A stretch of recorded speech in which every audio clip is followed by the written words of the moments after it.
Hello everyone, welcome back to my channel dream style fashion.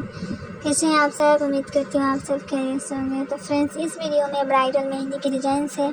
I hope ये video आप लोगों के लिए ज़रूर हेल्प रहेगी। तो फ्रेंड्स, इस वीडियो के अंत ज़रूर देखिएगा, आपको कोई ना कोई मेहंदी के डिज़ाइन ज़रूर पसंद आएंगे। तो फ्रेंड्स, अगर मेरे चैनल पर न्यू आए हैं तो मेरे चैनल को ज़रूर से सब्सक्राइब कर दें। अगर आपको ये मेहंदी डिज़ाइन अच्छे लगे तो वीडियो को भी लाइक कर दें और इस वीडियो के अंदर ज़रूर देखिएगा और कमेंट में अपना फीडबैक ज़रूर दीजिएगा कि ब्राइडल मेहंदी आपको कैसी लगी और आप नेक्स्ट वीडियो क्या देखना चाहते हैं। कमेंट में फीडबैक ज़रूर दीजिएगा, मैं उस टॉपिक पे वीडियो बनाऊंगी। तो इस वीडियो को अंदर ज़रूर देखें क्योंकि इस वीडियो में बहुत ही प्यारे प्यारे ब्राइडल्स के मेहंदी डिज़ाइंस है, जैसा कि आपको स्क्रीन पे दिखाया जा रहा है फ्रेंड्स, जो कितने प्यारे प्यारे मेहंदी के डिज़ाइंस है।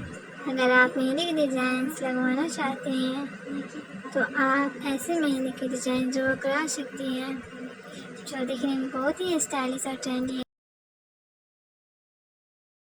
मैंने इस इमेज को आप लोगों के साथ शेयर किया है, तो इस वीडियो को इधर ज़रूर देखिएगा। तो फ्रेंड्स, आपको ये मेहंदी डिज़ाइन कैसी लगी कमेंट में ज़रूर फीडबैक दीजिएगा।